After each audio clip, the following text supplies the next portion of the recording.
Boa noite, Tilia, todas as pessoas de Cobra, as pessoas que estão acompanhando na Alemanha, na Europa, e boa tarde às pessoas que estão acompanhando aqui do Brasil. Dizer que estar aqui hoje, nesse momento, é para nós um misto de sentimentos, já que é uma alegria, né, poder ter a possibilidade de fazer esse compartilhamento, essa socialização, mas ao mesmo tempo falando, né, de uma situação crítica, difícil no Jequitinhonha, e também lembrar que este evento era previsto para final de março em Hamburgo, na Alemanha, e que não foi possibilitado dada a pandemia que se instalou no mundo, né? E que no Brasil, nesse momento, toma proporções bastante preocupantes. Aqui na minha cidade, em Turmalina, de onde falo, ontem foi diagnosticado o primeiro caso de Covid-19. Então, assim, é uma situação de angústia, mas vamos lá, né? Com fé, com o papel de cada um, e que nossos gestores, governantes, sejam tocados para fazer o melhor trabalho possível. Então, Tilia, vamos começar a conversa, vou tentar falar um pouco mais pausadamente, para tentar facilitar a tradução, mas, ao mesmo tempo, tentar ser objetivo, né, na apresentação. Ótimo.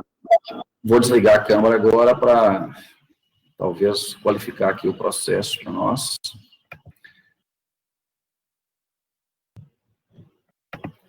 Bom, sou Valmir, como eu disse, natural de Turmalina, Vale do Jequitinhonha, 41 anos, formado em administração, há 21 anos contribuindo no CAV, Centro de Agricultura Alternativa Vicente Nica, e de um tempo para cá, mais diretamente na coordenação da instituição, contribuindo para gestão organizacional, para a captação de recursos, para gerir os projetos os quais a gente está desenvolvendo. O CAV foi criado em 94, um período pós-ditadura militar, quando o povo estava ávido, sedento, né, por se auto-organizar, por buscar alternativas para as tantas dificuldades advindas, por exemplo, do isolamento em relação à política pública, e isso não era diferente com relação à agricultura familiar. A instituição, nesses mais de 25 anos, já tem contribuído para mais de 15 mil famílias, no tocante ao acesso à água, à agroecologia, organização socioprodutiva, o que, de alguma forma, né, contribuiu para desenhar, né, a nossa atuação, que é o acesso e gestão da água, por ser uma região semiárida, agroecologia, já que é um dom do nosso povo, é uma aptidão na agricultura familiar, e os empreendimentos solidários, através de associações, cooperativas, os arranjos produtivos, e o empoderamento feminino, já que nós temos uma cultura patriarcalista, machista, e a gente tenta, em cada ação, em cada programa de trabalho, facilitar a participação da mulher, né, fomentar o protagonismo feminino, já que essas mulheres são tão lutadoras quanto os homens, né, têm um papel fundamental em todo esse processo de construção da comunidade, mas, por vezes, invisibilizada. Bom, nós estamos... O Vale do Jequitinhonha está a nordeste de Minas Gerais. Minas Gerais, por sua vez, é um estado na região sudeste do Brasil. Aqui é uma região semi...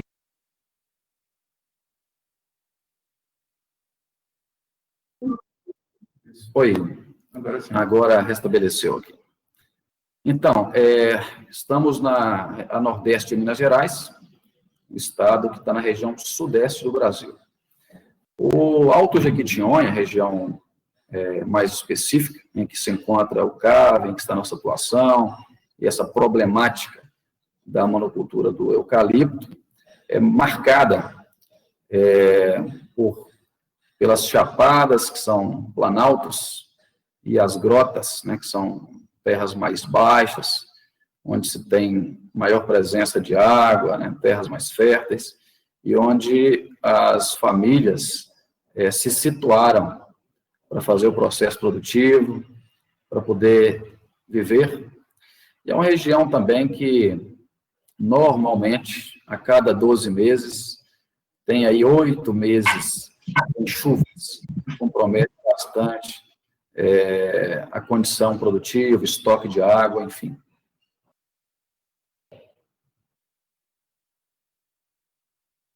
Esse desenho, ele contribui para poder ilustrar o que são as chapadas e o que são as grotas, os vales. Então, historicamente, as famílias estão aqui, como eu disse, a presença da água, as terras mais férteis, onde vivem e produzem, mas conforme Flávia Galizoni, que organizou um estudo muito importante sobre o modo de vida das populações tradicionais do Alto Jequitinhonha, essas famílias, apesar de historicamente habitarem essa região, essa localização, elas usam esse terreno no sentido grota chapada, historicamente.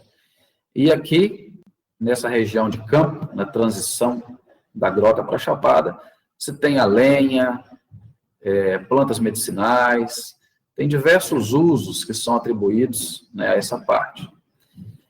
E a chapada é o que a gente poderia chamar de a caixa d'água do Cerrado, dessa região, também do Alto Jequitinhonha, porque são solos profundos e tem uma facilidade aqui, né, para poder absorver a água das chuvas. E nessa chapada é muito comum a presença das chamadas veredas. Como você vê aqui, é uma parte, uma depressão, né, uma parte mais baixa nas chapadas, onde se colhe uma boa parte da água das chuvas e que faz um processo mais lento de infiltração, de guardar água também na superfície. E nós vamos ver mais adiante que é uma água que fluía, né, nesse terreno. Então, esse é um desenho, podemos chamar de original dessa região. E aqui é bom também lembrar que, historicamente, as famílias soltavam o gado, seus animais, coletavam também plantas medicinais, muitos frutos para a sua dieta alimentar. Então, um ambiente muito importante para os modos de vida e para a cultura desse povo.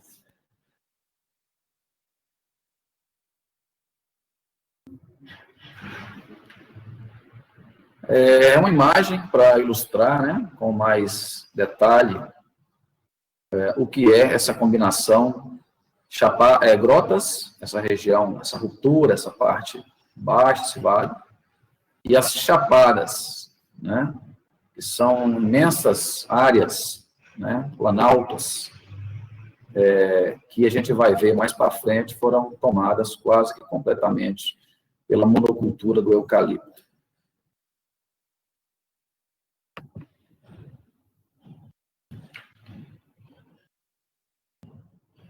Aqui são alguns frutos, para poder ilustrar, né, frutos da dieta, né, desse povo, desse lugar, os frutos nativos. Né? Alguns exemplos aqui, como a mangaba, cagaita, panã, o coquinho, o jatobá, enfim, para ilustrar um pouco da diversidade.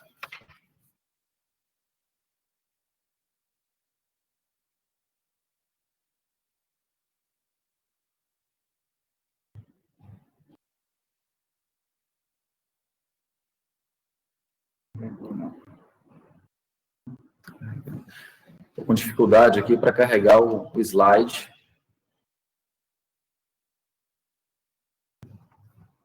Bom, aqui se vê as famílias, né, tradicionais do Alto Jequitinhonha, que tradicionalmente utilizavam esse território das Chapadas, como eu falei anteriormente, mas que são guardiões das sementes crioulas, das sementes originais, tradicionais, passadas de geração em geração, que produzem diversidade, seja para a sua dieta alimentar, seja para abastecer também o mercado, né, a zona urbana.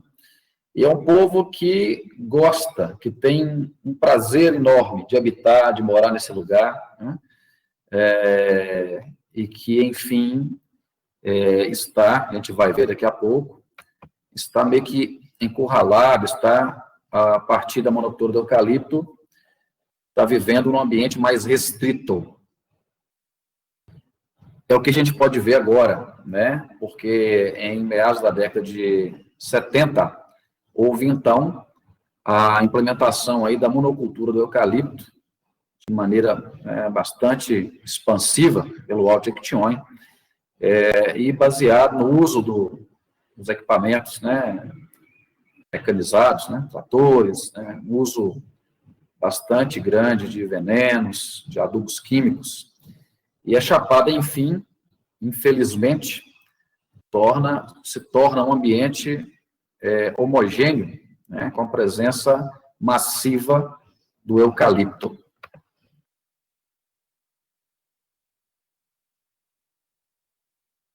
Bom, e aí, quem é que produziu essa transformação?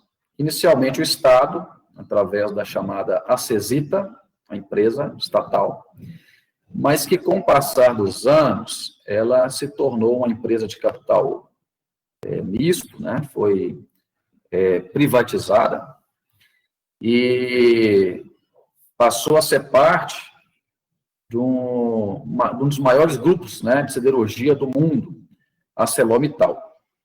Em 2011, houve um desmembramento da antiga Acesita, dando origem aí à Aperam, né, Aperam Bioenergia. Lembrando que dos 250 mil hectares existentes, né, de monocultura nessa região do Alto Jequitinhonha, 126 mil hectares são pertencentes à Aperam Bioenergia.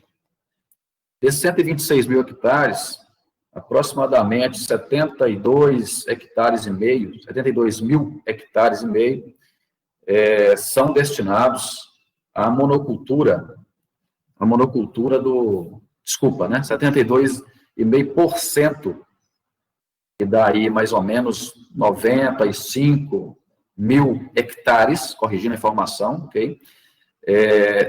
Ocupa, né, de eucalipto nessa área de 126 mil. E aí, a partir de imagem de satélite, tem-se esses desenhos, sendo que o primeiro, até a década de 70, até meados da década de 70, você vê a Chapada na sua forma original, né? Na sua forma original. E aí, você vê que essa área, né, em verde escuro, é a mata nativa, né? É a vegetação típica do Cerrado. E essas áreas aqui são as veredas, onde você vê de azul. Aqui é a água que fluía nessas veredas. Um território pesquisado a partir do estudo Comunidades Rurais e Água na Microbacia Hidrográfica do Rio Fanado, Turmalina, Minas Gerais. Um estudo coordenado, né, coordenado pela professora Flávia Maria Galizoni e pelo professor Vico, né, a primeira da Universidade Federal de Minas Gerais, o segundo do Instituto Federal do Norte de Minas, que colaboraram, que fizeram, a partir de uma iniciativa participativa, esse estudo aqui no Alto Jequitinhonha. Então, no segundo desenho, uma imagem, né, de 2018, se vê que boa parte dessa área que está em verde escuro, a mata nativa de Cerrado, você vê em amarelo, que é a parte tomada pela monocultura do eucalipto. Então, olha o que fica, né, do Cerrado, da mata nativa de Cerrado. Muito pouco. A gente vai ver em percentual daqui a pouco. E esses pontos azuis que se vê, onde eram, né, a parte tomada por água nas veredas, que hoje são áreas mais ou menos umedecidas, se tem 42 barramentos para conter água de chuva para uso específico das empresas, ou da empresa monocultora de eucalipto. Ou seja, as comunidades não têm acesso a essa água. Em percentuais, você vê que, atualmente, mais de 60% da área dessa chapada, que a gente chama de Chapada das Veredas, está ocupada pela monocultura do eucalipto. Então, é uma transformação radical, uma transformação muito grande. E é importante também ressaltar que, a partir de um estudo, de uma pesquisa do professor Vico Lima, do Instituto Federal do Norte de Minas Gerais, nota-se, né, identifica-se aí uma diminuição média da recarga dessa área com a implantação da monocultura de eucalipto em 218 litros por metro quadrado ano, que pela área total de monocultura de eucalipto é a vazão de um rio de 11 metros cúbicos por segundo. Então, é bastante representativo, né, dado que a vazão mínima do rio Araçuaí, né, do rio aqui da região, esteve em 4 metros cúbicos por segundo. Então, se vê o quanto, né, em proporção, é impactante o impacto hídrico da monocultura do eucalipto. É importante lembrar que a monocultura de eucalipto, né, tem uma evapotranspiração média de 6 litros de água por metro quadrado dia, enquanto a planta nativa do cerrado, ela, em épocas secas, evapotranspira cerca de 1,5 litro de água, adaptada, enfim, à situação, à região, né? Aí, para ilustrar melhor as chamadas veredas, olha como é que se encontram hoje, né? Onde a água fluía, né? Uma região tomada por água, a água fluía, hoje são secas, totalmente secas, né? Não mais consegue reter água durante o ano, tá? Imagine aí o impacto disso no que seria, né, o abastecimento do lençol freático, tá?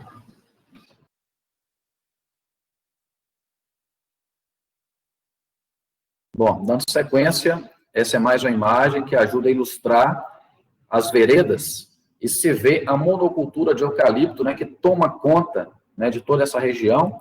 E quando da década de 70, o eucalipto esteve totalmente dentro dessas veredas. Com o passar dos anos, foram recuando um pouquinho, de acordo com a atualização das leis ambientais, mas o estrago, né, as consequências estavam dadas. E ainda assim você vê que estão praticamente dentro das veredas.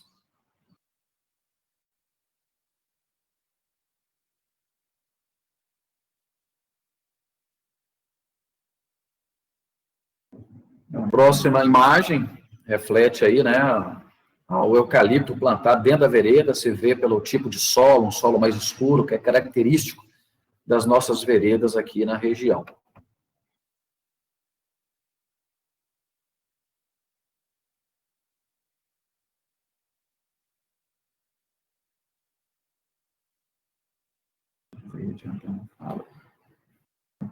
Adiante, está demorando um pouquinho aqui para poder gerar a imagem, mas são caminhões-pipa retirando água das represas, como se vê aí agora, retirando água das represas, seja para a irrigação dos plantios de eucalipto, seja para o resfriamento dos fornos de carvão. A considerar que um forno de carvão, ele demora mais ou menos em torno de 20, 21 dias para se retirar o carvão, e quando utilizam a água para fazer o resfriamento, e é bastante água que se utiliza, consegue tirar com menos de 10 dias. Então, é a questão da produtividade, o lucro, né, a lucratividade. E se vê na imagem aqui, ó, abaixo, uma represa, uma água contaminada por óleo, que vazam dos caminhões, que compromete, né, a vida dos animais e compromete a água também para uso humano.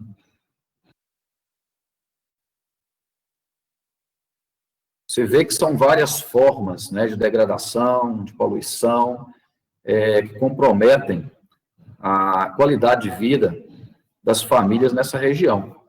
Seja o uso, né, da herbicida, que vamos ver logo em seguida aí, é o Tordon 2,4-D, base, né, do agente laranja, que é altamente tóxico, cancerígeno, e que é utilizado em toda essa chapada, toda essa região. Você vê nessa imagem, aqui está a cidade de Turmalina, então olha só a proximidade, né? Então, você vê aqui curso da água, né, a cidade, então, é usado de forma indiscriminada.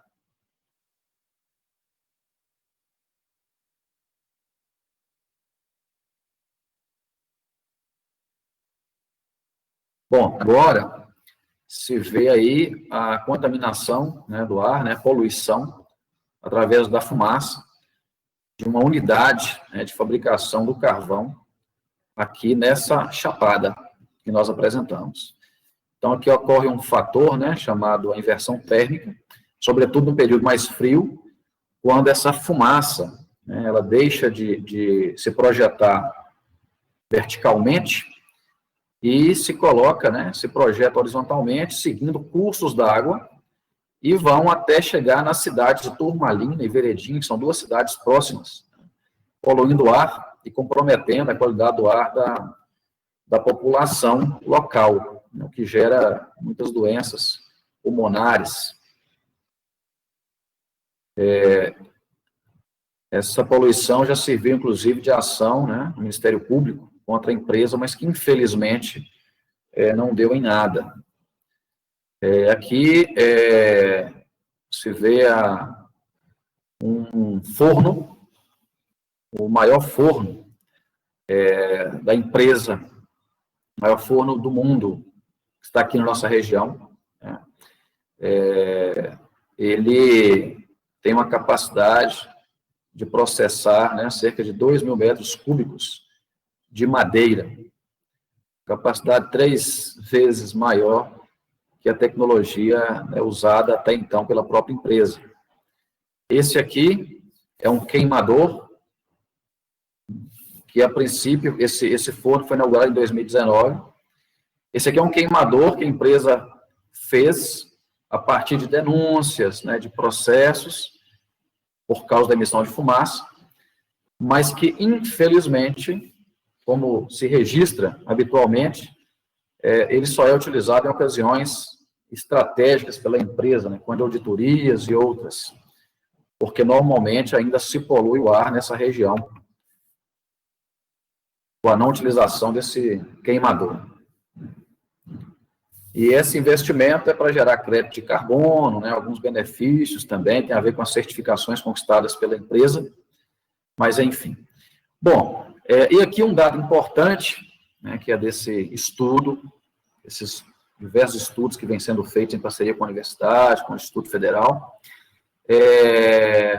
o uso de caminhão-pipa pelas prefeituras municipais na região é absurdo, é muito grande. No caso, Turmalina, é um município que a gente está, tem a constatação, através de pesquisa, um gasto, né, médio anual aqui de R$288 mil para abastecimento de famílias que não têm acesso à água, né, nessas imediações, e se vê que a prefeitura local consegue, né, de impostos pagos pela empresa em torno de R$120 mil ano. Então, o município gasta mais que o dobro só com caminhão-pipa.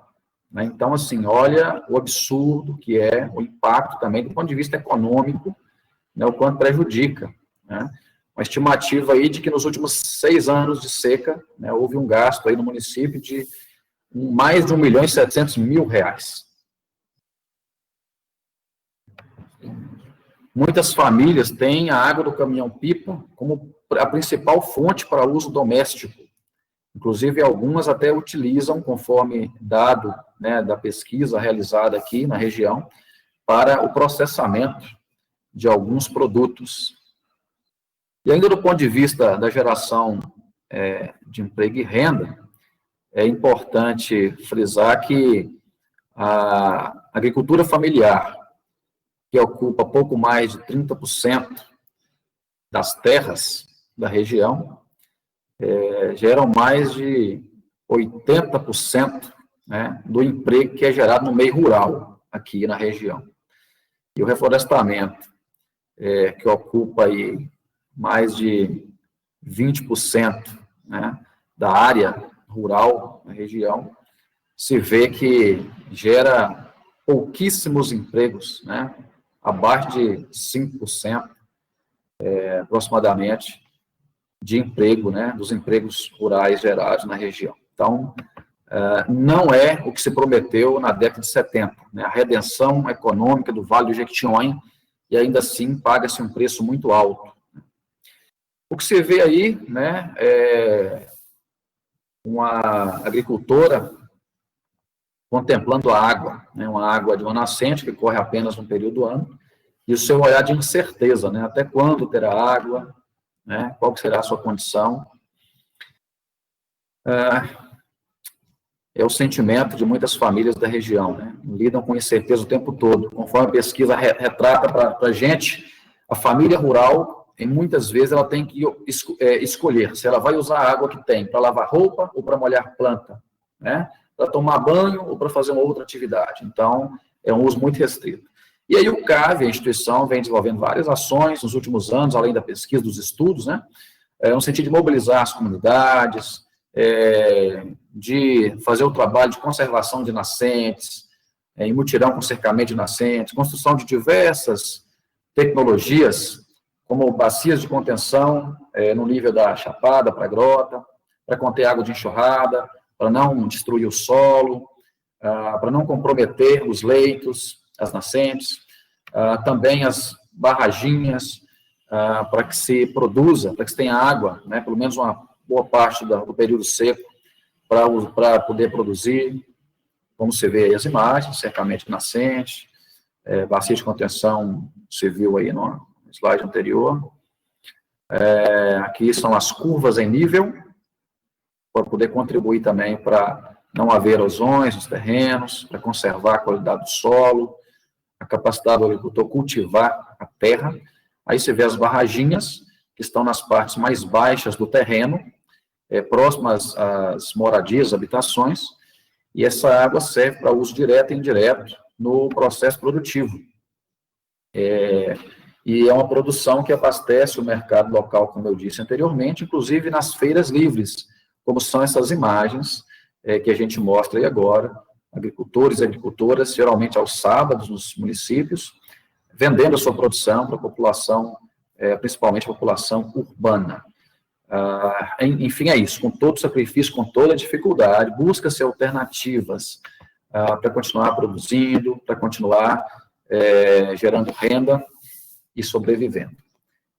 Então, assim, a diferença das famílias que têm a barraginha em relação às que não têm, nós temos um estudo aqui que elas conseguem diversificar 3 vezes mais a produção e conseguem um volume de produção 10 vezes maior do que aquelas que não têm barraginha, né? Como também conseguem uma diversidade 10 vezes maior do que as famílias que não têm barraginha para colocar no mercado. Então, a barraginha produz um impacto importante, mas é fundamental cuidar das nossas chapadas, cuidar das nossas caixas d'água, que hoje estão tomadas pela monocultura do eucalipto. Agradeço pela atenção, peço desculpas porque a gente vai um pouco rápido, para tentar, né, respeitar o horário previsto. E estamos dispostos aí para fazer um diálogo. Muito obrigado, Tilia. Obrigada a você. Foi muita informação agora, né?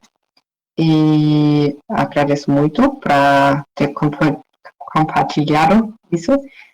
E eu acho que temos ainda um pequeno vídeo, né, que queremos mostrar, esse trailer. Exatamente. Ok. Sim, eu vou compartilhar esse trailer.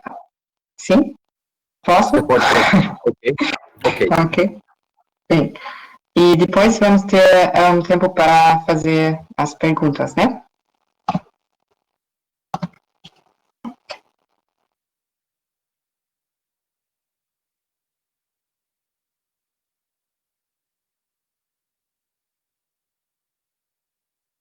Depende do que é miséria, do que é visto como miséria, né?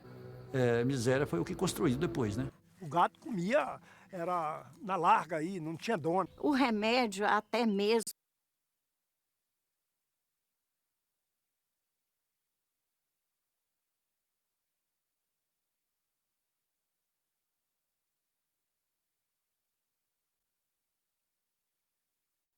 Depende do que é miséria, do que é visto como miséria, né? Miséria foi o que construiu depois, né?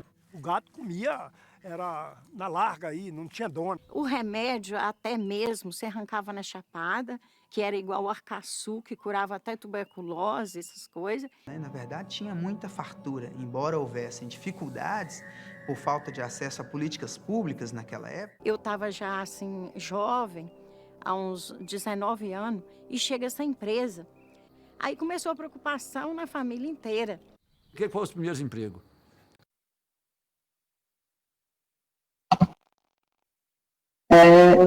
Eu vou começar de novo. Ok, ok.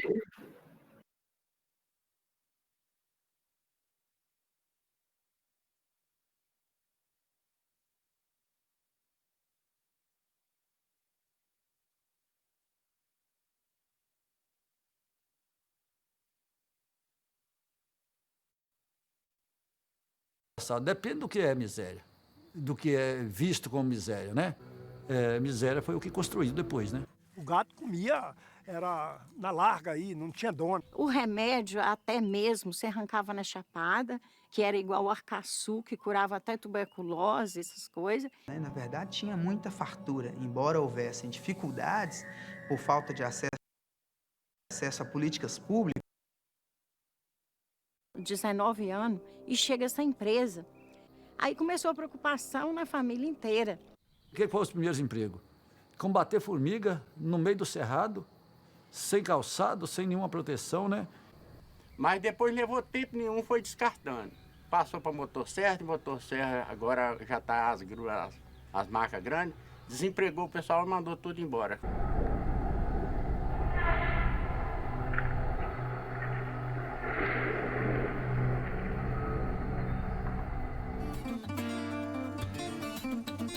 O eucalipto, ela é uma planta de porte alto, de alta necessidade de utilização de água.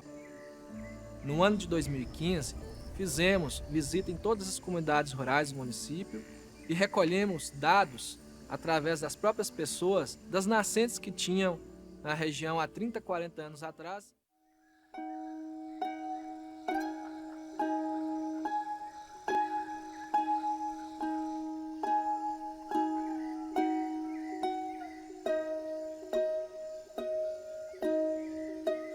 Há uma presença também de caminhões-pipa, né, da empresa ou de terceirizadas pela empresa, que pegam a água de algumas barragens, né, que foram construídas em cima das veredas para irrigação de eucalipto quando as mudas estão tão novas, recentemente plantadas.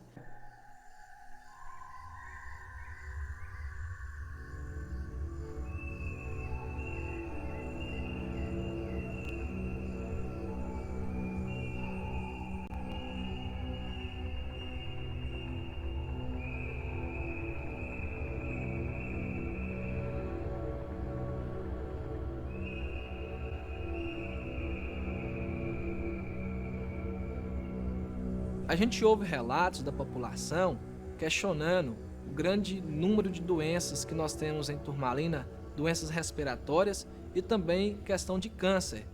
Há um alto índice de demanda de oncologia e, infelizmente, a gente fica numa preocupação se não está sendo devido ao uso de agrotóxico nessas lavouras aqui, nessa monocultura. A empresa vem na nossa região, explora a nossa matéria-prima, tira daqui a sua base de produção e nós ficamos sem nenhum retorno, seja social, seja ambiental, seja econômico.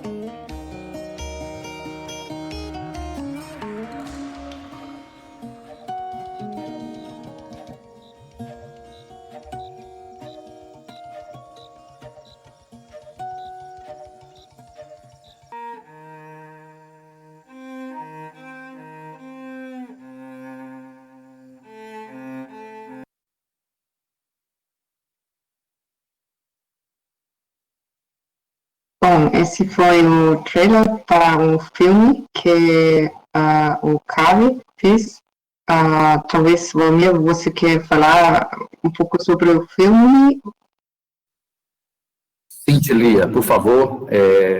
Então, esse filme foi um trabalho conjunto, solidário, onde alguns diretores, amigos de um ex-profissional do CAV, se juntaram a gente, é um trabalho bastante interessante aqui na região.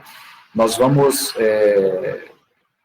deixar, inclusive, o link desse filme completo, Por Trás da Cortina Verde, é o nome dele.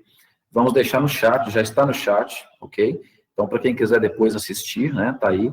Mas ele ilustra bastante bem também essa realidade vivenciada pelas famílias na região.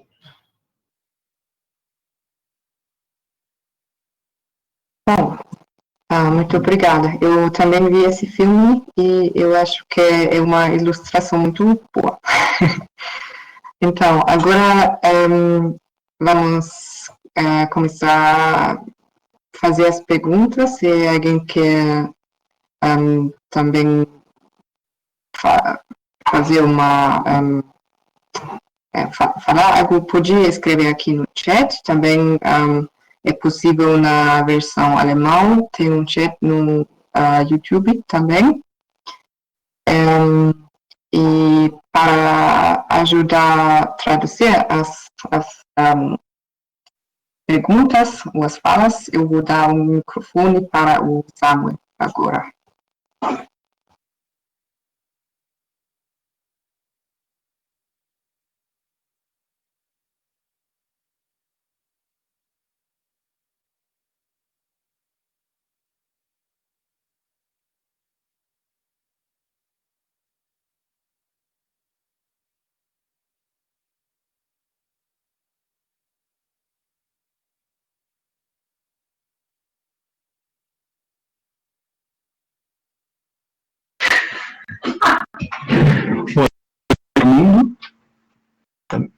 Todo mundo está me ouvindo? Bem-vindo de mim também.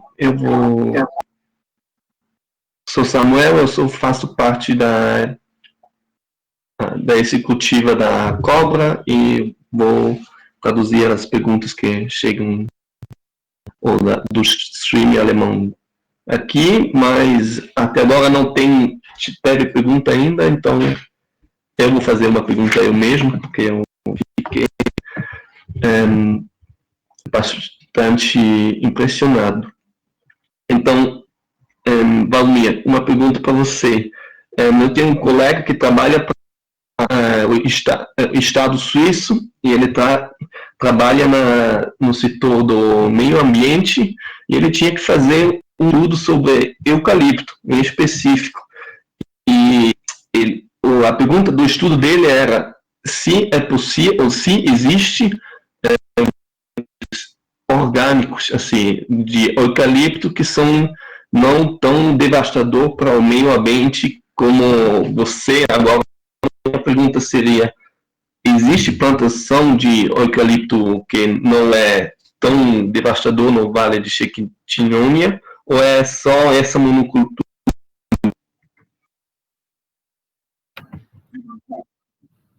Oi, Samuel. Muito bem. Já posso responder agora?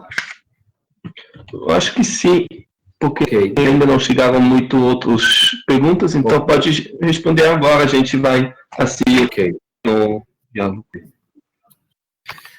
Infelizmente, a produção de eucalipto, ela se dá de uma maneira, da maneira que ela foi implementada, a monocultura, né, a personalidade que foi, ela introduziu uma ideia na região, né, de que o eucalipto, mesmo que para agricultores familiares, né, para outros públicos não seja tão atrativo, porque talvez falta domínio de técnica, falta outras condições necessárias, mas partiu do princípio que o eucalipto, da forma que é extremamente lucrativo.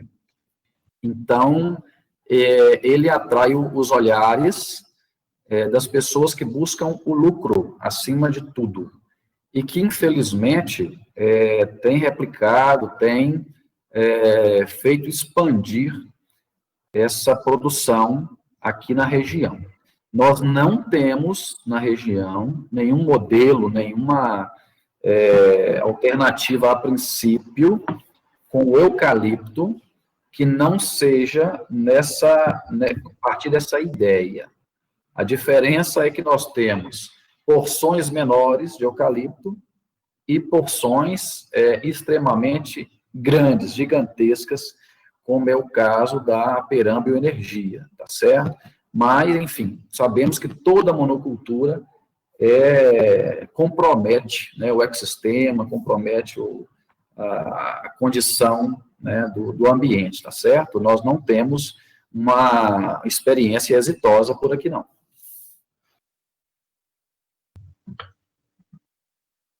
Muito obrigado. Ainda não chegaram mais perguntas, então eu vou continuando aqui e quero... Desculpa, Samuel. Desculpa. Aqui tem um questionamento. Tem. No chat tem duas participações, né? Como se dá a colaboração com os outros centros do tipo do CAV, com as universidades? Exatamente. Desculpa.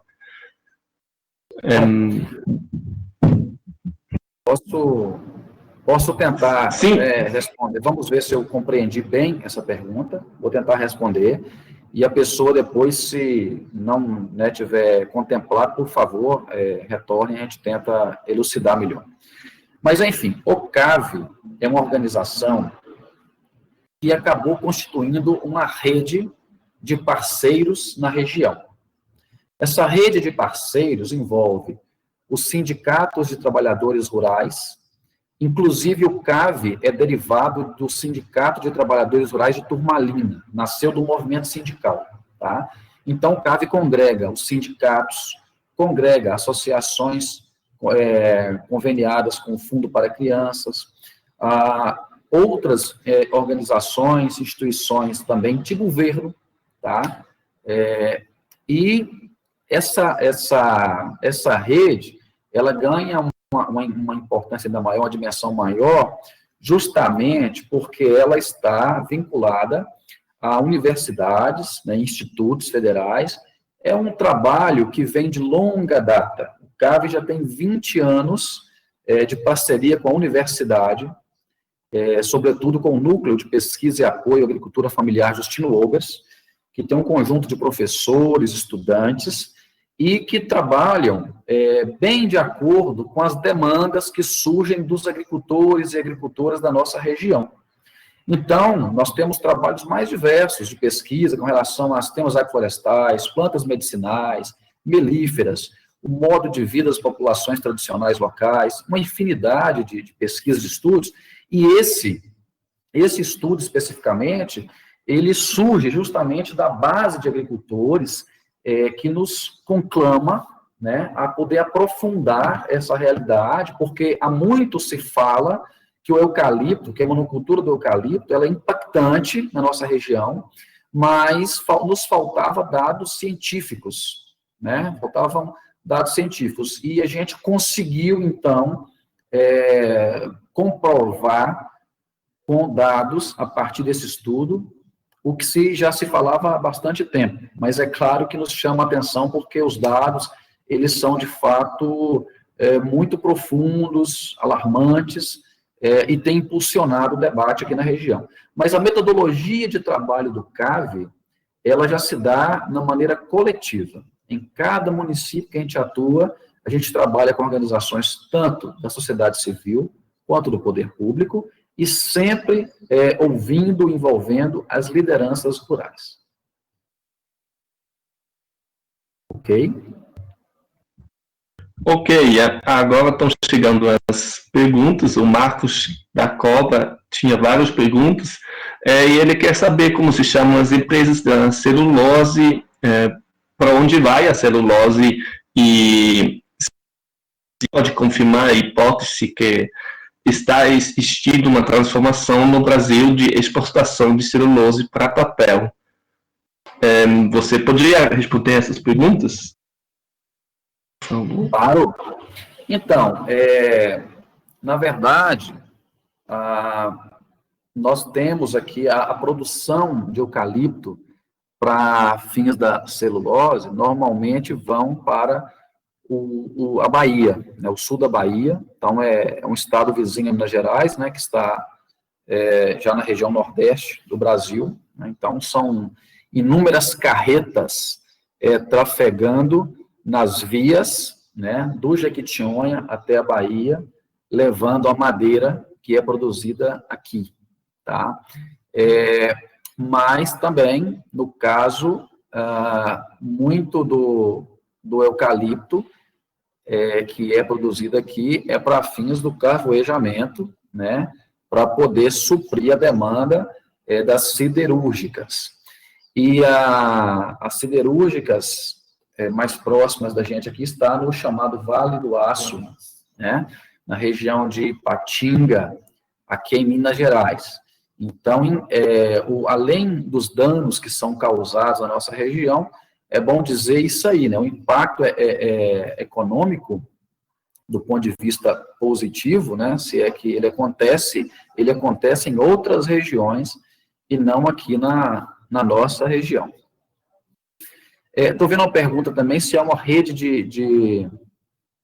de organizações de atingidos da monocultura de eucalipto no Brasil, né, Marcos? Então, na verdade, nós não temos ainda uma rede que se dedique exclusivamente a esse tema, tá? Então, nós temos várias redes, articulações, a sociedade civil, né? Fazemos denúncias, tudo, mas não especificamente.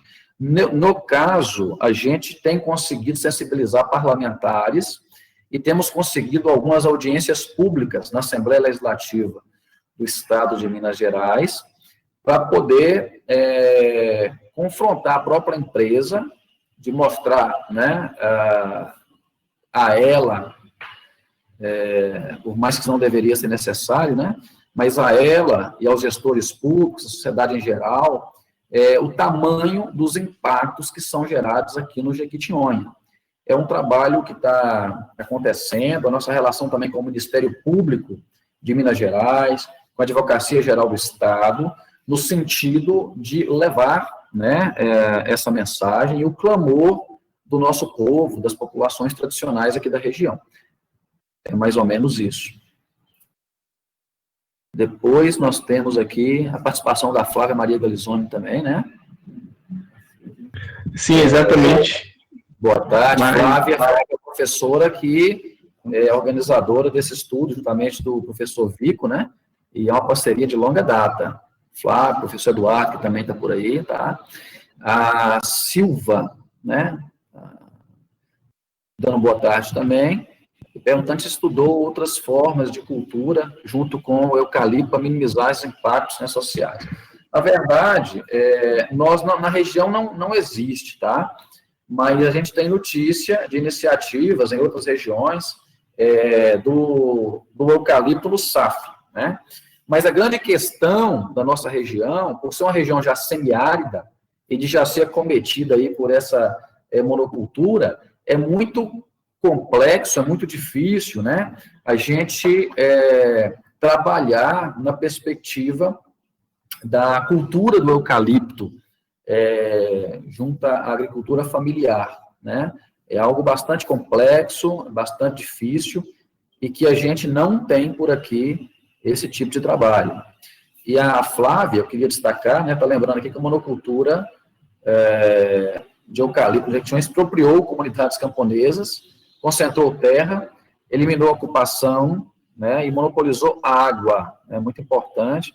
E ela está perguntando aqui como a empresa Peram Bioenergética, né, responsável por esse passivo, se posiciona com relação a esse passivo para a sociedade local.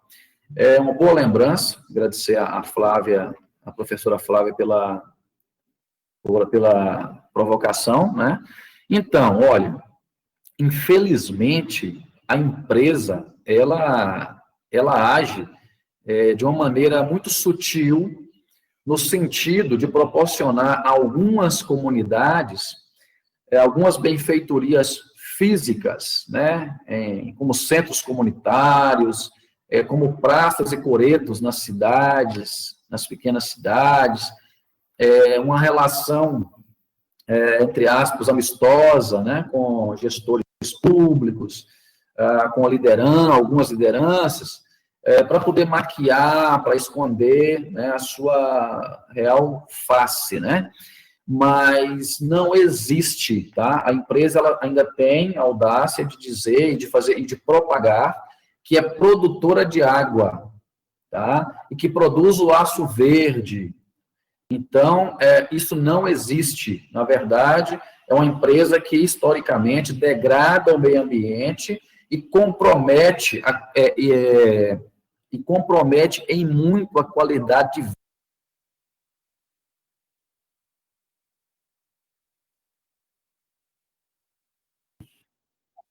Agora, voltou aqui o áudio, tá? A empresa, ela estabelece uma relação bastante pontual com as comunidades, né? Ela não faz um diálogo aberto, tá?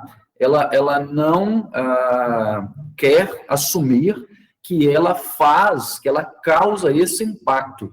Ela não assume isso e tenta passar uma imagem de que ela é geradora de emprego, que fortalece a economia, quando sabemos que não é verdade, tá? Até pelos dados que são apresentados.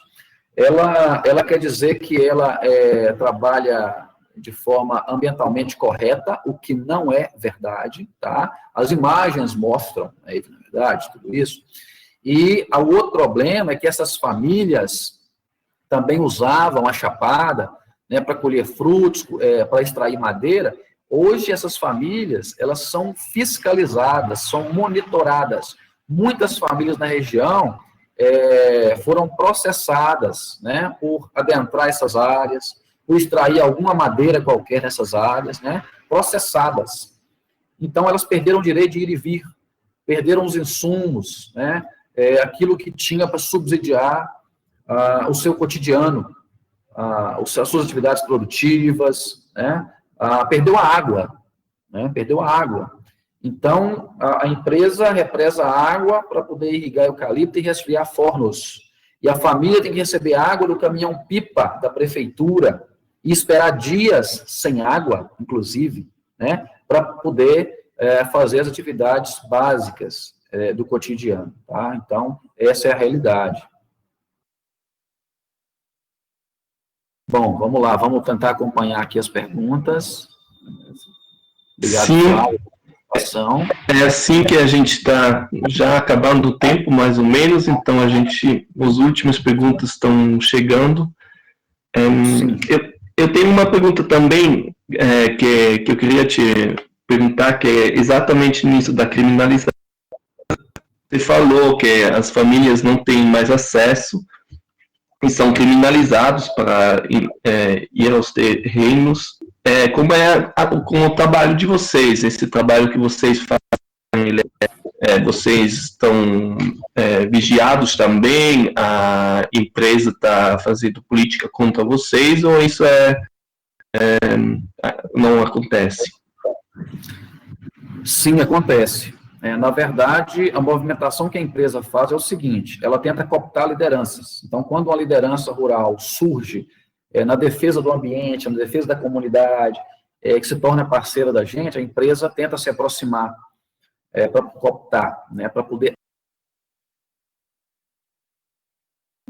Isso, às vezes, acontece, mas tem lideranças guerreiras, gente que permanece na luta com a gente, como algumas que vocês viram no vídeo, né? Temos muita gente boa lutando com a gente, né? Perseverando. E o CAV, por exemplo, é vigiado, né? A gente, qualquer movimentação que a gente tem, ela é sabida pela empresa, tá? Então, é muito difícil trabalhar nesse ambiente hostil, né? E sabemos que a empresa, muitas vezes, ela é cobertada, ela é respaldada por atores importantes da economia e da política local. E, para você ter ideia, muitas vezes a empresa contrata os chamados policiais reformados, né, que são seguranças, que usam, né, armados, e que acompanham os profissionais da empresa no campo, na relação, por exemplo, com os agricultores. Tá? Em eventos, como audiências públicas, isso já foi visto por aqui. Então, imagina que relação é essa. Tá?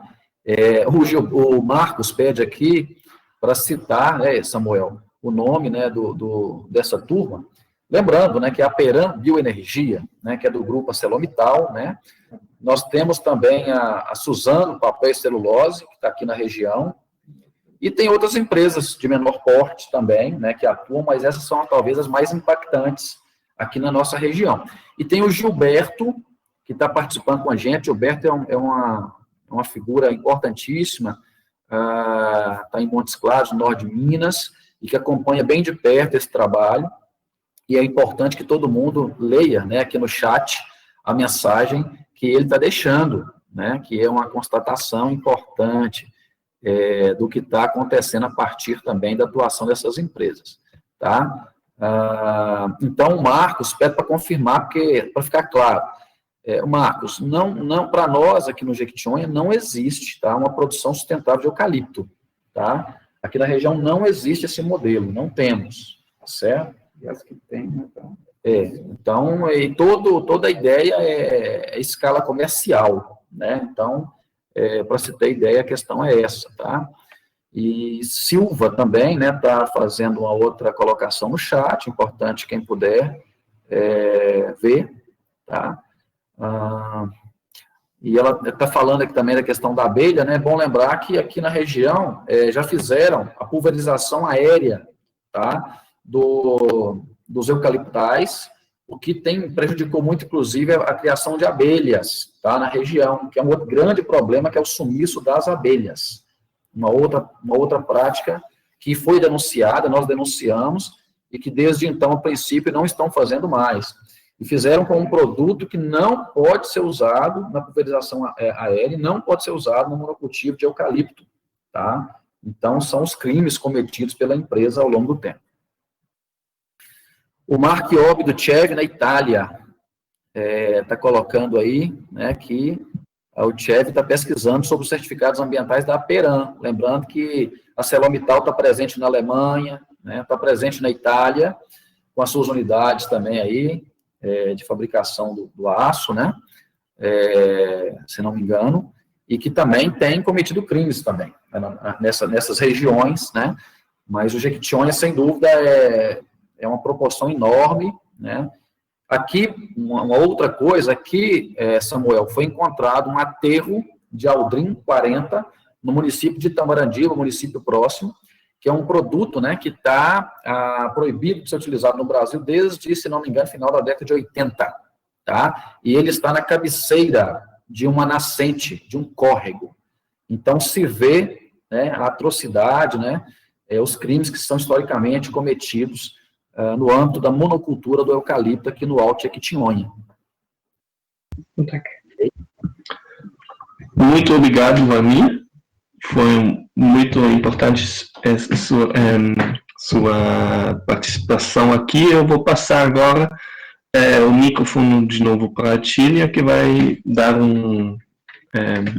vai terminar esse evento online aqui, e eu quero agradecer muito pelas informações que você trouxe para nós aqui. Eu agradeço muito a oportunidade.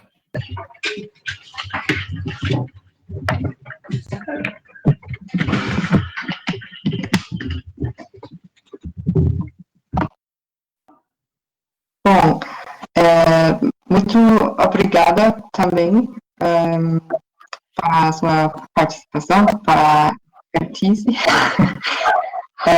E também quero agradecer a todo mundo que participou aqui. Eu acho muito legal que, para muitas pessoas da Alemanha e do Brasil também, e acho que é isso. Muito obrigada. Mia, se me permite, eu também agradeço, né, enormemente aí a todos e todas que nos acompanharam, nos acompanham nessa noite na Europa.